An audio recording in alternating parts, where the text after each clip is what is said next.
seria considerado de tal modo e semelhantemente e comparativamente àquilo que os evangelhos fanáticos e intolerantes sentem por uma pessoa do candomblé, da umbanda, do espiritismo kardecista, essa intolerância demoníaca. Porque o cara era um samaritano.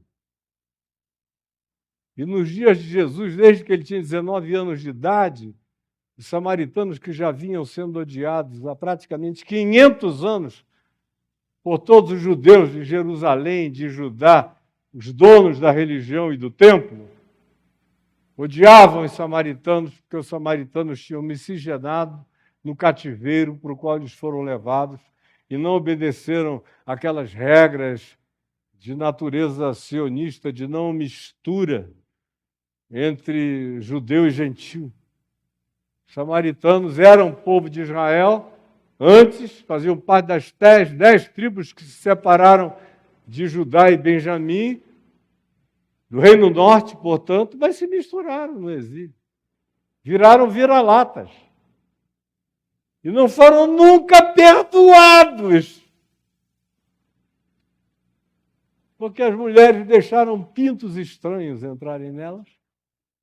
E os homens também visitaram cavernas de genitálias alienígenas. E geraram filhos misturados. E agora são quase 500 anos de ódio. E nos dias de Jesus, quando ele tinha 19 anos, um doido samaritano, para piorar, pegou uma quantidade enorme de ossos, levou para dentro do templo em Jerusalém e jogou no altar. O malucão, querendo profanar o altar de Jerusalém. Então, os judeus, como eram cheios do Espírito Santo, de amor, de bondade, de misericórdia, de compreensão, de tolerância, de graça, os seus pastores, seus rabinos, seus mestres, determinaram que quem fosse fiel a Deus em Israel tinha que todos os dias erguer as mãos na direção da Samaria e amaldiçoar os samaritanos antes do pôr do sol. Malditos sejam todos os samaritanos pelo Deus de Abraão, de Isaque e de Jacó. Amém, aleluia. Cheios da graça de Deus, fiéis ao Senhor. Aí Jesus pega e escolhe um samaritano. Tem que estar do contra mesmo. Isso é uma provocação à religião incomparável. Pega o samaritano e faz ser o cara que vai. E olha que ele põe na cena um sacerdote do templo, que pula por cima, que se afasta, e nem vi, meu Deus, é pobre para todo lado. Cadê o Júlio Lancelotti? Meu Deus, eu não. Aí passa por aqui. Vem um levita, que era diretor de louvor, aí viu o pregador, o sacerdote, passar, desviando o seu caminho, e disse, eu aqui não vou entrar nessa. Pois o cara olha para trás, me pega no flagra, e aí eu vou ser julgado, porque estou ajudando os pobres. Ajudar os pobres sempre foi perigoso, da CPI. Nunca foi diferente. Então lá o levita vira-se. E aí vem o samaritano, o herege. Vem lá o cara, o testemunha de Jeová, o espírita kardecista dos evangélicos. Lá vem esse cara, vem o padre Júlio Lancelotti, observado por crentes desses, que diz até no nome, ele já se confessa, é um Lancelotti. Ai, meu Deus! E é ele que pega e que trata e que derrama primeiro óleo, invertendo a ordem da asepsia. Geralmente era primeiro o vinagre para lavar, para fazer a asepsia, depois o azeite. Ele inverte. Ele começa com o alívio da graça, do consolo, do azeite. Depois ele deixa arder um pouco, mas já alivia de novo. prepara o cara, bota numa estalagem, paga adiantado e diz, olha, se não for o bastante, quando eu voltar, me dá a diferença que eu cubro tudo. E Jesus pergunta, quem que vocês acham que foi o próximo do homem caído à beira do caminho? Aí, quem estava ouvindo, especialmente quem tinha acabado de indagar, não tinha nada em responder e disse aquele que usou de misericórdia para com ele. E era um cretino de um mestre da lei que estava ali só para provocar. Aquele que usou de misericórdia para com ele. E o que Jesus disse? Então, vai tu e faze. Não é fala o mesmo, ensina o mesmo. Nós nos tornamos um povo que só quer falar, que só quer ensinar, que só quer gritar. Vai tu e faze o mesmo. Faze o mesmo. Compreendeis o que eu vos fiz. Por quê? Porque o Evangelho não é acerca do quê? Se fosse acerca do quê, eu já disse, e vou falar agora pela terceira vez, ninguém dos que Jesus chamou estaria com ele. Mas era da disposição de fazer, de ser, de se entregar. Compreendeis o que eu vos fiz. Vai tu e faz o mesmo. Agora, ele diz, lavem os pés uns dos outros, porque eu vos dei o... Qual é a palavra? Exemplo. Exemplo. Continua na mesma lógica do Evangelho. Pelos seus frutos os conhecereis. Não é pelos seus discursos. Ao contrário. Ele disse, nem todo que me diz Senhor, Senhor, que tem um discurso lindo, entrará no reino dos céus. Não é por causa de carisma. Expulsamos demônios. Profetizamos. Demonstramos poder. Grande ousadia. Não. Entrará apenas aquele que faz a vontade do meu Pai que está nos céus. E aí você diz, aí complicou tudo outra vez. Não. Os seus mandamentos não são penosos e não são muitos. Um único novo mandamento eu vos dou. E não tem nada a ver com elucubração filosófica. É que vos ameis uns aos outros, assim como eu vos amei. Eu vos dei o exemplo, repitam. Tem a ver com ser, com fazer. Não com a palração infatuada. Não com a logorreia contaminada. É doença venérea verbal que a gente tem, para um lado e para o outro, contaminando o mundo com a nossa gonorreia verbal, com a nossa verborreia. Fica todo mundo sifilítico, no mundo inteiro, por causa do nosso discurso. Pelos seus frutos os conhecereis, compreendeis o que eu vos fiz? Por que eu estou falando isso hoje aqui? Eu não tenho nem certeza se eu vou conseguir parar de falar o que eu estou falando hoje aqui. Talvez até no domingo que vem a gente continue no mesmo assunto. Porque isso aqui é o fundamento de todas as coisas. Aqui no caminho da graça. Você vai ter muito ensino do Evangelho. Muito. Eu, por exemplo, não faço outra coisa a não ser ensinar o Evangelho todo dia. Quem quiser me ver, é só sentar ali. Eu estou sentado no jardim da minha casa 1h30 de Mateus, ou de pregação, todo dia, todo dia, todo dia.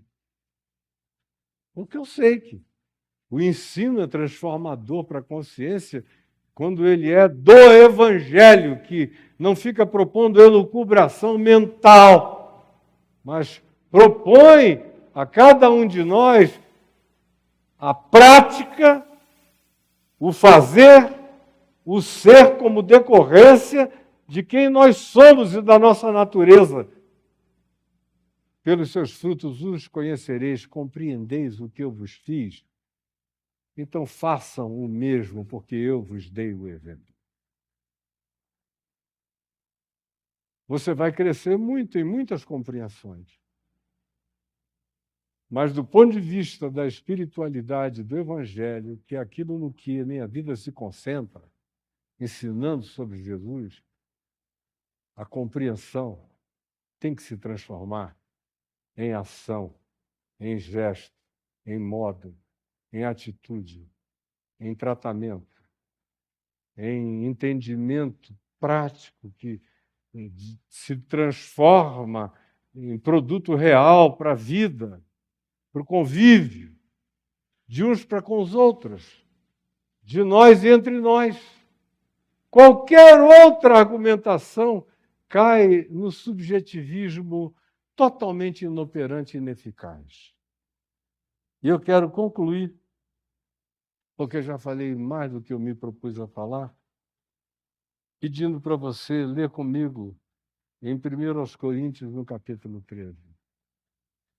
Mas antes de ler em 1 Coríntios 13, preste atenção numa fala de Paulo, também em 1 Coríntios, no capítulo 8, quando ele diz: se alguém julga saber alguma coisa, verso 2, com efeito, não aprendeu ainda como convém saber.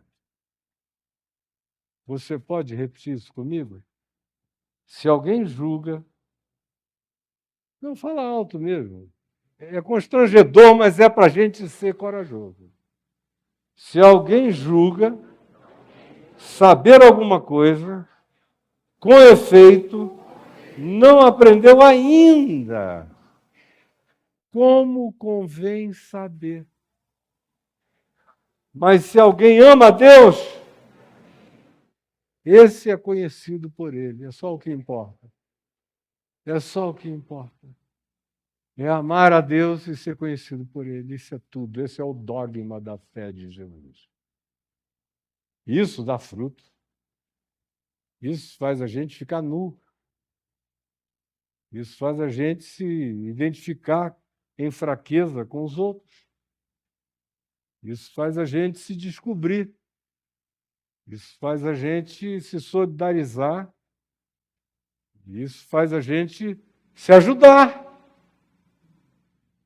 Não é preciso dar um banho por dia no outro, basta lavar os pés dos outros, porque, como eu falei já milhares de vezes, não há ninguém que ande no chão do caminho e não suje os pés de poeira. Todo mundo tem que se ajudar, tem que trocar graça e misericórdia, tem que fazer, pelo menos, começando daí. E esse daí, de acordo com o apóstolo Paulo, começa dentro da minha casa, da tua casa.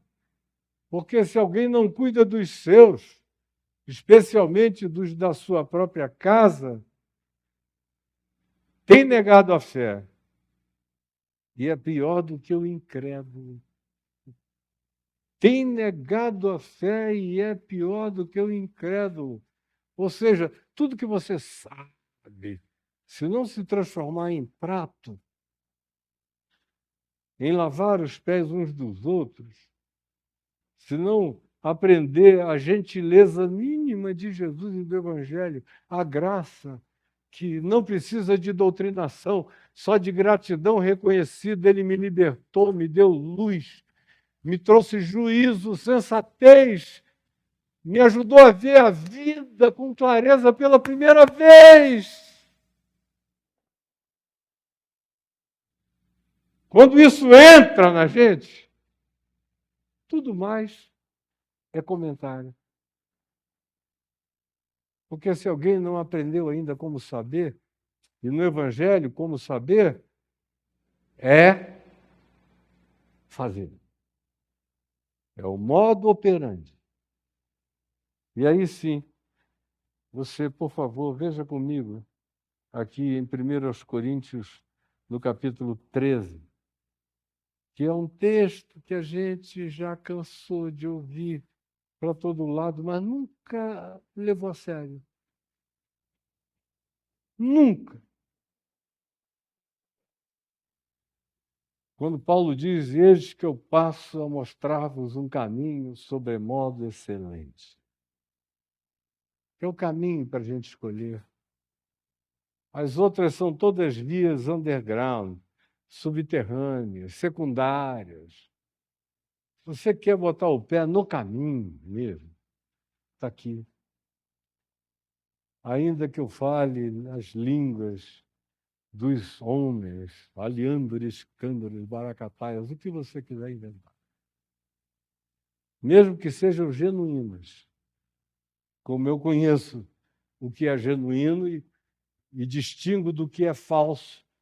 E o genuíno é quase nada, e o falso é quase tudo. Ainda que eu fale as línguas dos homens e dos anjos, se não tiver amor, e amor aqui não é tesão, não é apenas aquele amor storge do grego, que é o amor que uma mãe sente por um filho, uma filha por uma mãe ou um pai, no tempo em que isso ainda era verdade, né? Hoje em dia já não se pode dar isso nem como certo, cada vez menos. Amor aqui não é tampouco aquela amizade filéu que a gente dá para quem trata a gente bem. Só uma pessoa doida é que é bem tratada e trata mal o outro. É um descompensado, uma descompensada, mas você está recebendo bom tratamento, você devolve com um tratamento minimamente equivalente. Foi o que Jesus disse, até os gentios são assim. Até os que não são e não sabem, são alienados de tudo, procedem assim. Agora, se vocês são meus discípulos, eu estou convidando vocês a irem além. Não é erótico, não é só o fraterno de simultaneidade, de solidariedade, de concomitâncias equivalentes àquilo que a gente recebe, o que é um atestado de normalidade, de saúde mental mínima, é responder razoavelmente bem.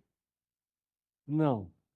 Se não tiver amor, agapau, ágape, aquele amor divino que dá a vida, que diz que é melhor dar do que receber, que é melhor servir do que ser servido, que é melhor ser útil do que utilizar. Se não houver isso, eu serei como o bronze que soa, só o latão batendo. Tchac, tchac, tchac. Experimento do Sivuca bêbado. O Sivuca Lúcio tirava um sonzinho legal ali nas latas dele, né? Mas ele de porre, imagina. Sentido para ninguém, nem ritmo, nem coisa alguma, só dor de cabeça. Ainda que eu tenha o dom de profetizar, de verdade, que vocês não conhecem nenhuma profecia verdadeira, vocês só encontraram falsos profetas da experiência de vocês. Ainda que eu tenha o dom de verdade de profetizar e conheça todos os mistérios, tenho uma capacidade intuitiva, transcendental, de penetrar nas coisas mais inextricáveis da concepção, ou do pensamento, ou da fenomenologia da criação. Ainda que eu tenha toda a ciência, e minha mente seja atualizada pela ciência todo dia. Ainda que eu tenha tamanha fé, a ponto de transportar montes. Ele não está brincando aqui de fezinha. É de sai da frente, Everest, porque eu estou passando.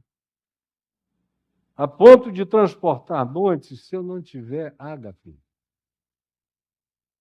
Esse amor solidário, misericordioso, compassivo, que não apresenta testes de conhecimento, mas se satisfaz com o fruto da bondade, da justiça e da verdade que o outro oferece? Ou que mesmo quando não tenha isso como oferta, para ser a isso recíproco, mesmo apesar de tudo que o outro te faça, você pode até se entristecer, mas mantenha o coração em aliança de fidelidade com o caráter de Deus em você e com a melhor resposta que você puder dar nas circunstâncias daquela necessidade. Isso é fé. Essa inabalabilidade. Porque a montanha mais difícil de tirar não é aquela que está diante de mim, é aquela que se cria dentro de mim. Aqui é que remover montes, montanhas e acumulações e acumulações e acumulações é uma tarefa horrorosa para a qual muito pouca gente está preparada. Mas se eu não tiver amor, nada serei. E ainda que eu distribua todos os meus bens entre os pobres. Meu Deus, eu quero o Nobel da Paz, da bondade. Eu estou com câncer terminal, eu quero pelo menos que o mundo pense em mim como um cara que no fim da vida fez um bem enorme. Os pobres vão agradecer em tudo que é lugar onde receberem o benefício. Mas o cara não está tirando proveito de nada, porque ele está fazendo isso como marketing pessoal, como busca de imortalidade, como projeção do seu nome, para não cair na amnésia popular ou mundial. É uma jogada de ereção, de construção de um obelisco de bondade para se eternizar na terra. Se não tiver amor, nada disso me aproveitará. Mesmo que eu entregue o meu próprio corpo para ser queimado, como tanta gente fez no segundo século, tanta gente. Criou-se um movimento, uma moda de se entregar para a fogueira. Entre os cristãos, vocês sabiam disso? Era a prova de quem tinha mais fé. Se o cara pode surtar tanto, ficar tão doido, que em nome de Jesus faz um negócio desse. Foi o discípulo de João, Policarpo, que teve que se interpor, teve que barrar, que peitar aquele grupo de pessoas que surtou e que se oferecia para morrer, para ser comido, devorado, queimado vivo, por amor a Jesus. Sim, o cúmulo da vaidade, da soberba é o sujeito se dar para morrer, para todo mundo ver que ele faz isso por amor a Jesus. E eu já vi tanta gente fazer loucuras dessa natureza ou semelhante, por amor a Jesus, e era só para ocultar barbaridades atrás da vida da pessoa. Mas ainda que eu faça isso, nada disso me aproveitará. Porque o que vale é o fruto. Pelos seus frutos os conhecereis. Qual é o fruto? O amor é paciente. Você pode ler comigo? O amor é benigno. O amor não arde em ciúmes. Não quer matar o outro vivo, não é dono, não tem a posse de ninguém. Não se ufana, não se jacta, não se ensoberbece, não diz, eu não preciso de nada nem de ninguém. Não se conduz inconvenientemente. Isso não é doutrina, isso é a ética do amor. Quem ama pratica isso sem sentir. Sai na urina, vira sistema nervoso parasimpático. É respiração acerca da qual não precisa haver nenhuma deliberação. Isso simplesmente sai.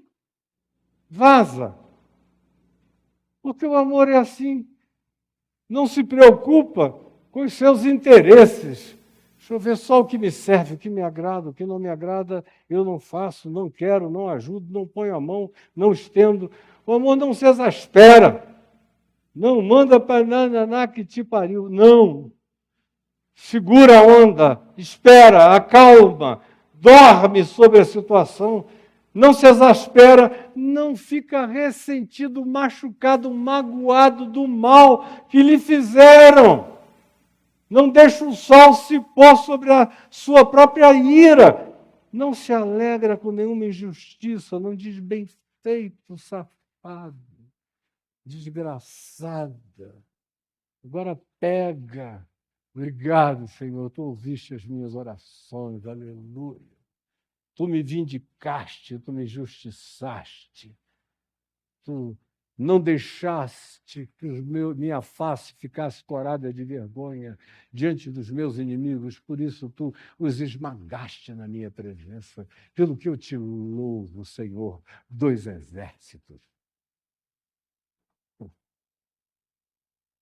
Não se alegra com a injustiça, mas regozija-se com a verdade.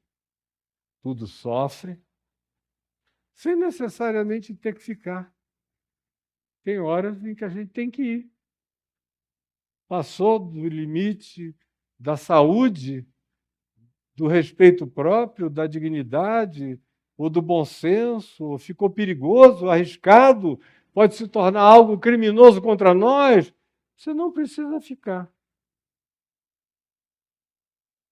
No entanto, você não precisa fazer sofrer. O amor, se tiver que escolher, ele tudo sofre, tudo crê, projeta o melhor, tenta enxergar o que possa ser melhor, aonde possa ser enxergado nas pessoas. Tudo espera, entende que tem tempo para tudo. Que o que eu faço, o que ele faz, eu não entendo agora, mas há um depois, para onde a gente vai de luz em luz. À medida em que a gente não pergunta e vai fazendo, e fazendo, e fazendo, tudo em amor, a vida vai crescendo num esclarecimento que excede ao próprio entendimento. Porque tudo passa, mas o amor jamais acaba. As profecias desaparecerão, as línguas cessarão, a ciência passará, tudo é em parte, tudo é relativo. Ninguém sabe de nada, e quem pensa que sabe, como vimos hoje, não aprendeu ainda como convém saber, porque o que convém saber é amar a Deus e ser conhecido por Ele, amar a Deus e ser conhecido por Ele. Aí a gente manda para casa, sem doutrinação, sem nada. Tem algo que marcou, que ferroou, definitivamente selou a vida daquela pessoa. Por enquanto é assim. O que eu faço, tu não sabes agora. Agora, compreendeis o que eu vos fiz? Olhando para mim, como é que vocês deveriam viver? Essa é a pergunta subjacente. Olhando para mim, para o meu exemplo, como vocês devem buscar viver? O resto, gente, é doutrinação, que aqui vocês não vão receber. O convite é para que o Evangelho nos melhore. Eu quero partir desse mundo para a eternidade no ápice de tudo que de melhor puder eclodir, explodir, aparecer e se manifestar em mim. Porque eu não estou aqui para envelhecer e ficar cada dia pior, mais feio, mais horroroso, mais murrinha, mais fechado, mais complicado, mais difícil. Eu quero é que a vida fique leve, fácil e bonita, e quero facilitar de todo mundo. E quero amar até não caber mais. Eu não aceito nada menos do que o melhor. E o melhor vem do amor. Amar a Deus e se saber conhecido por Ele. e vindicado por ele, validado por ele. E ao invés de ficar fazendo perguntas aos céus e aos anjos, e aos horóscopos, e aos oráculos, e aos búzios, ou ao que quer que você queira, pode tocar essa música linda. Isso. E ao que quer que você queira, responda com os seus atos à pergunta: compreendeis o que eu vos fiz?